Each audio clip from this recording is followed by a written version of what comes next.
Un sabio neurocirujano dijo un día, rescatar del olvido a aquellos pacientes que por su enfermedad fueron catalogados sin esperanza.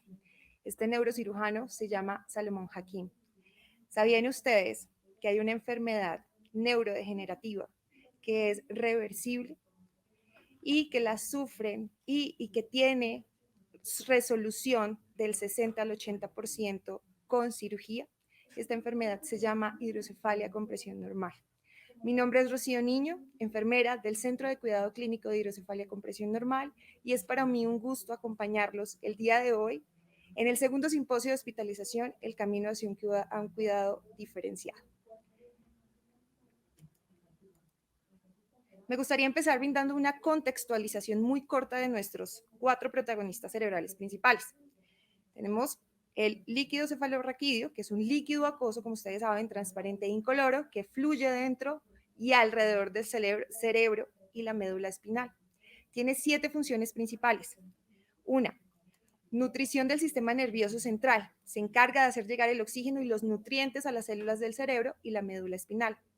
2, controla el mantenimiento de la presión intracraneal. El líquido cefalorraquídeo es muy importante para mantener regulada la presión dentro del sistema nervioso central. Como sabemos, el cerebro y la médula espinal sufren cuando hay cambios en la presión intracraneal. 3, garantiza la regulación de la homeostasis, es decir, garantiza que la concentración de los distintos elementos químicos dentro del cerebro y la médula espinal sean siempre estables. Cuarto, elimina sustancias de desecho, es decir, se ocupa de recoger los desechos generados por las células y también todos aquellos posibles tóxicos que haya en el sistema nervioso central para trasladarlo fuera de las meninges. Quinto, se encarga de la flotación del cerebro para amortiguar golpes. Recordemos que el cerebro es un órgano que pesa algo más de 1 kilogramo y para que esté constantemente lubricado y amortiguado necesita del líquido cefalorraquídeo. Sexto, tiene una acción en el sistema inmunitario y protege de infecciones.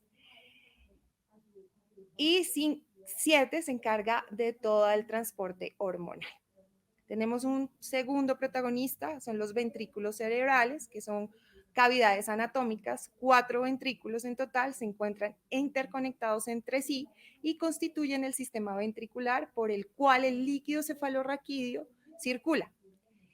El líquido cefalorraquídeo se crea en estos ventrículos, en los ventrículos laterales. Tenemos acá los 2 ventrículos laterales, el tercer ventrículo y el cuarto ventrículo que parece una carpita de acampar. Allí en los plexos coroideos se crea el líquido cefalorraquídeo. ¿Y qué son los plexos coroideos? Son una red de vasos sanguíneos y células en los ventrículos cerebrales del cerebro. Estos vasos sanguíneos están cubiertos por una capa delgada de las células que son las que finalmente elaboran el líquido cefalorraquídeo. Y tenemos por último la presión intracraneal, que es la consecuencia de la interacción entre el cerebro, líquido cefalorraquídeo y sangre cerebral. Está compuesta por parénquima cerebral en un 80%, líquido cefalorraquídeo en un 10% y sangre en otro 10% para un 100% en total. Vayámonos un momento al punto de partida dentro de esta maravillosa historia de la hidrocefalia con presión normal. Más o menos en el año 1956, en el Hospital San Juan de Dios, se encontraba un paciente que tras un accidente de tránsito con trauma craneoencefálico severo y corrección de hematoma subdural, no mejoraba su condición neurológica. Con suerte para este paciente, encontraron un médico de 35 años, de ascendencia libanesa, que acababa de regresar de los Estados Unidos, donde había permanecido varios años como fellow de neuropatología. Se llamaba Salomón Hakim. Él es el héroe sin capa de esta historia. Hakim descubrió que los ventrículos estaban dilatados. Sin embargo, la presión intracraneal era normal. Hakim decidió extraer 15 centímetros de líquido cefalorraquídeo para analizarlo y para su sorpresa el paciente mejoró. Desafortunadamente, la mejoría fue temporal, pero se reprodujo mejoría tras un segundo drenaje de líquido cefalorraquídeo y se estabilizó tras la colocación de un shunt ventrículo atrial para la época. La evolución clínica del paciente progresó y revirtió su estado neurológico. Con toda seguridad podemos decir que Salomón Hakim es un prodigio de la medicina para la humanidad, porque quien, aparte de descubrir una patología que es reversible, le dio paso a una cura y al dispositivo para esta cura, que es lo que hoy llamamos la válvula de Hakim o válvula ventriculoatrial, que es la que usamos en Fundación Santa Fe. Entonces hablemos sobre hidrocefalia con presión normal. Es una enfermedad idiopática relacionada con malabsorción o por sobreproducción de líquido cefalorraquídeo por parte de los plexos coroideos, como ya habíamos hablado, lo cual genera alteración de la marcha, incontinencia urinaria y alteraciones cognitivas. Tenerlo muy en cuenta porque es una triada diagnóstica clave para llevar a cabo el diagnóstico y pues posterior tratamiento a estos pacientes, que son mal diagnosticados con alguna enfermedad neurodegenerativa que no es reversible.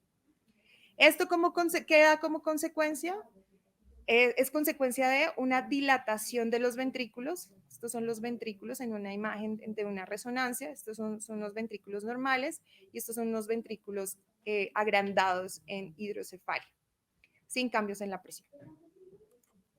Me gustaría hacer un pasón cronológico a partir de la gestión y gran labor de todo el equipo interdisciplinario que ha sido parte de este centro de excelencia. Entonces, partimos que en 1956, como ya les decía, se descubre la enfermedad, pasa a 1964, donde Hakim finalmente puede describir la enfermedad y desarrollar el tratamiento. En 1983, ya como Fundación Santa Fe, junto con el doctor Salomón Hakim y el doctor Alejandro Jiménez, crean el servicio de neurocirugía para Fundación Santa Fe. Llega a 2012 a 2014, el doctor Fernando Hakim, quien fuera el hijo de Salomón Hakim, plantea la idea de la creación del Centro de Cuidado Clínico de Hidrocefalia con Presión Normal. Y en 2017 se hace real este sueño, que es crear como tal el Centro de Cuidado Clínico de Hidrocefalia con Presión Normal. Esta es una foto de antaño de 2017 con todo el equipo interdisciplinar. Este equipo interdisciplinar está, en este equipo interdisciplinar están involucradas las diferentes áreas de la medicina que corresponden a la sintomatología aguda de la enfermedad para optimizar el estado de salud de nuestros pacientes. Asimismo, estas especialidades velan por el seguimiento del paciente a un año posterior a la cirugía, generando estrategias de comunicación efectiva con nuestros pacientes y además, muy importante, el cuidador principal o la familia. Además, es un grupo que se caracteriza por prestar una atención estandarizada, humanizada. Estamos perpetuamente buscando oportunidades para optimizar los procesos, garantizando el entendimiento completo de la patología a tratar por parte del paciente y la familia, adaptándonos a las necesidades y a la actualidad de nuestra población, en este caso la población colombiana. Tenemos entonces la coordinación administrativa, fisiatría, terapia ocupacional, fonoaudiología, terapia física, neuropsicología, psiquiatría en caso de requerirlo por depresión asociada a la enfermedad, neurología, neurocirugía, geriatría. Recordemos que son pacientes que en su mayoría son mayores, la edad promedio donde se presenta esta patología es de 75 a 79 años, trabajo social, anestesiología, el químico farmacéutico, neuroradiología y por supuesto enfermería. Este es el proceso que rodea al paciente que decide ingresar al centro de excelencia o que es remitido por diferentes especialidades o porque la misma familia se dio cuenta que puede tener una enfermedad neurodegenerativa reversible. Entonces, desde su fase diagnóstica tenemos la sospecha de hidrocefalia con presión normal, hospitalización en Fundación Santa Fe para pruebas diagnósticas, una hospitalización que dura 2 días, presentación del caso en junta interdisciplinaria donde todos los especialistas que le compete se reúnen para decidir si el paciente requiere o no requiere o se beneficia de una colocación de una válvula ventriculoatrial, la consulta externa por neurocirugía, que es donde el neurocirujano le da el reporte a la familia de si el paciente debe o no requerir la válvula ventriculoatrial, viene el procedimiento quirúrgico, después viene el seguimiento por consulta externa por 1 año y finalmente pues la integración en su vida cotidiana y en la sociedad. Hoy nos vamos a enfocar en la parte diagnóstica, que es esta primera fase. Entonces, como prueba diagnóstica le vamos a llamar día 1. El paciente llega por admisiones a las 6:50 de la mañana. Son pacientes que son supremamente puntuales en su llegada. A las 7 en punto, quiero hacer énfasis en la puntualidad de todas estas pruebas, porque de allí se Da la gesta vuelta muy bien y la regresa. calidad del servicio que este paciente requiere y ese cuidado humanizado. 7 de la mañana se da bienvenida, es un recibimiento por parte del hospitalario de neurocirugía encargado del centro y la enfermera, Y en se este caso sienta soy muy yo. bien. Se brinda una educación al paciente, obviamente, se aclaran dudas, sobre todo expectativas de este procedimiento, de lo que va a pasar y los objetivos de la fase diagnóstica. Por supuesto, se hace entrega de un formato de conciliación de medicamentos para saber si el paciente es alérgico a algún medicamento o si usa anticoagulación. Importante porque hay una prueba invasiva que nos va a decir si el paciente, que es clave, si el paciente requiere o no de un drenaje continuo de este líquido cefalorraquídeo. 7:30 son las pruebas de marcha.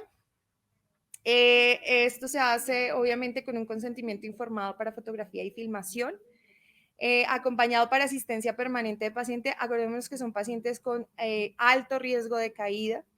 Esta es una marcha magnética inestable que requiere la mayoría de veces uso de dispositivo para la marcha. Entonces, en caso de requerir, el paciente lo debe llevar. Se hacen 2 pruebas, una prueba de 3 metros que se llama Stand Up and Go, y está la prueba de 7 metros que se hacen también 3 repeticiones, igual que la prueba de 3 metros, y allí se evalúa si el paciente, uno, el tiempo, si los pasos son largos o cortos, y si la marcha, si la marcha es magnética, y si el giro es en compás. Generalmente los Se giros que puede hacen estos levantar. pacientes son en compás, son muy lentos. Aquí podemos ver pues la paciente, el tipo de marcha. Está acompañado por el hospitalario de hidrocefalia, a veces está acompañado por enfermería, esta vez la que está grabando soy yo, pero siempre debe ir con algún personal pues, Da la vuelta muy de bien y fundación y regresa. zapate del paciente, siempre. Vemos que es una marcha magnética y en compás. A las 8 de la mañana, en punto, hacen la aplicación de las diferentes escalas prepunción lumbar. Tenemos la escala SARIT, que habla de la sobrecarga del cuidador, porque aquí no solamente velamos por un mejor desenlace para el paciente, sino para el cuidador principal. Cuidador principal en este caso es el cuidador principal informal, es decir, el familiar, no el cuidador al que le pagan por este cuidado. Esta escala se le aplica al familiar que está todo el tiempo con este paciente. Generalmente dan unos puntajes altos, son 22 preguntas, para evaluar el nivel de sobrecarga, donde ellos van a contestar de 1 a 5, según la pregunta, cómo se siente. Son preguntas bastante importantes, emocionales, tipo, cuando estoy al lado de él, siento rabia, mi estado de salud ha desmejorado, me siento mal cuando me despego de mis amistades por tener que cuidar a mi familiar. A veces son repetitivas, pero son preguntas que van puntuando, y en muchos casos los cuidadores se desahogan con enfermería por la alta carga o sobrecarga que tienen como cuidadores. Muchos han hablado de patologías relacionadas con el cuidado de su familiar. Tenemos también la escala ICQ, que habla de la incontinencia urinaria. ¿A quién se le aplica esta escala? Si el paciente está alertable, consciente, al paciente, sino pues al cuidador principal. Se aplicará nuevamente pospunción lumbar, pues hay pacientes que muestran una mejoría al siguiente día después de la punción lumbar. A las 8, de 8:30 a 12 p.m. es la valoración interdisciplinaria. Esto aclarando que es prepunción lumbar, porque hay que ver cómo está el paciente después de que se hace el drenaje de líquido cefalorraquídeo. La mayoría de las veces lo va a valorar fisiatría, terapia ocupacional, fonoaudiología, terapia física y neuropsicología. En caso de requerir, el paciente también lo puede ver psiquiatría o geriatría. Y finalmente tenemos la punción lumbar terapéutica. Acordemos que es un procedimiento invasivo para diagnosticar condiciones neurológicas, pero para este caso específico, si el paciente tiene o no hidrocefalia con presión normal, pues se observaría una mejoría, recalco, mejoría, dados los resultados a 24 horas, 72 horas y 7 días postpunción en comparación a las diferentes pruebas aplicadas previa punción lumbar. No solamente es la marcha, sino las pruebas que a nivel interdisciplinario se le aplicaron a este paciente antes de la punción lumbar. Este procedimiento se realiza después de las valoraciones interdisciplinarias, como les digo. Se dará educación al paciente acerca de los alcances y objetivos de la punción lumbar, efectos esperados y secundarios de la punción lumbar. Este procedimiento lo realiza el neurocirujano tratante, asistido por el hospitalario y la enfermera del centro de cuidado clínico, previo consentimiento informado, por supuesto, de punción lumbar. Es importante tener en cuenta que el paciente debe tener las medias antiembólicas puestas, pues es un paciente que está prohibida la administración de anticoagulación y por supuesto tiene que tener puesta la bata con abertura hacia atrás. No requiere ayuno, es un procedimiento que no requiere ayuno, pero sí es muy importante las medias antiembólicas y la bata lista. Aquí están pues los insumos que están estandarizados por el centro para la realización de la punción lumbar. Importante aclarar que la aguja espinal debe ser número 18 para que la presión sea correcta.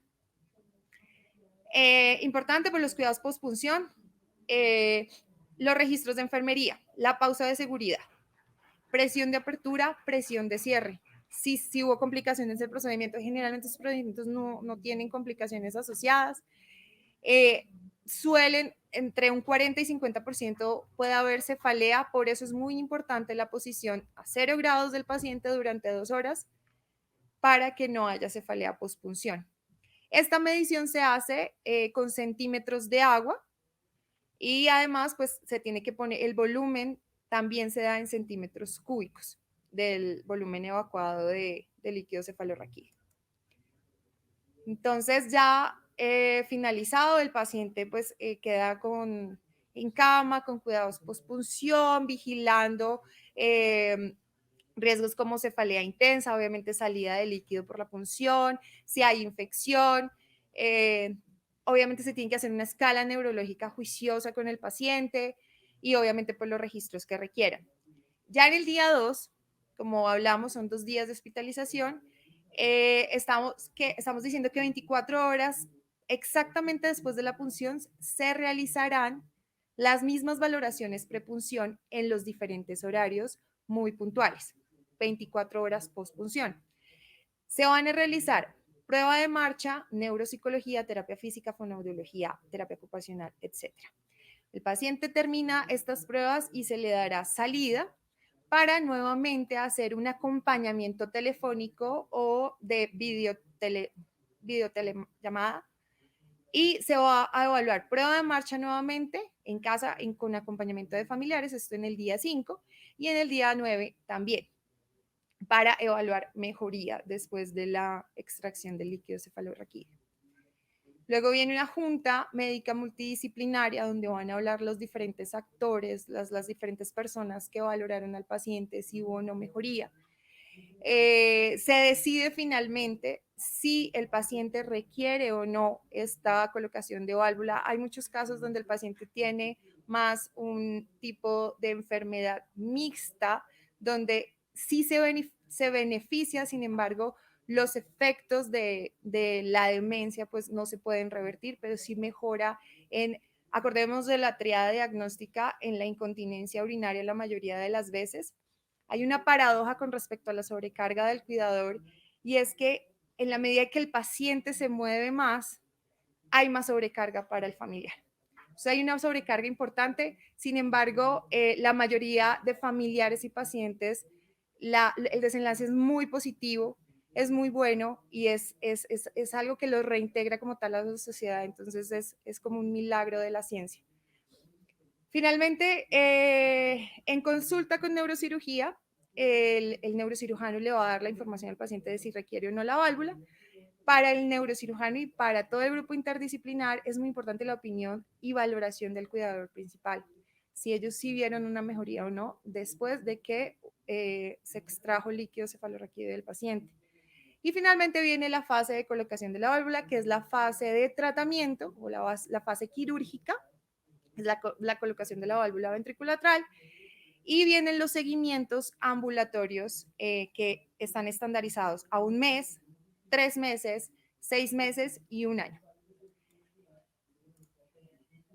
Finalmente, pues es importante recalcar que en esta fase diagnóstica los cuidados de enfermería son muy importantes, pues son pacientes con muy alto riesgo de caída, si bien son pacientes que no requieren canalización, en la medida de lo posible, si llegan a requerir por náuseas secundarias al procedimiento invasivo de la punción lumbar, se canalizará y se administrará un antiemético. Si la cefalea es muy intensa, que es muy infrecuente, se canalizará igualmente, pero son pacientes que no requieren, pues, como tal, medios invasivos importantes, pero sí son pacientes que requieren una vigilancia estricta por parte de enfermería y con ello el acompañamiento permanente de la familia.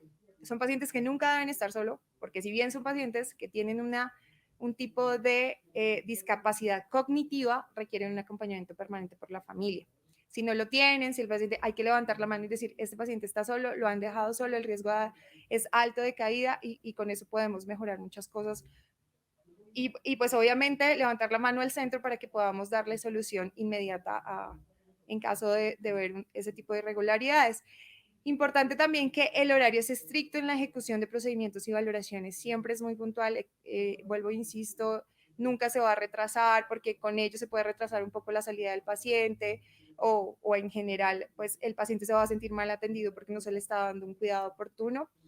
Y pues sin dejar de lado que el acompañamiento humanizado desde enfermería y pues obviamente desde las otras disciplinas es muy importante, pues si bien son pacientes que requieren no solo acompañamiento permanente físico, sino un acompañamiento emocional para disminuir ansiedad. Muchas gracias por acompañarnos y espero que les haya dado una mejor contextualización de lo que es hidrocefalia con presión normal y de como tal del centro de excelencia. Muchas gracias.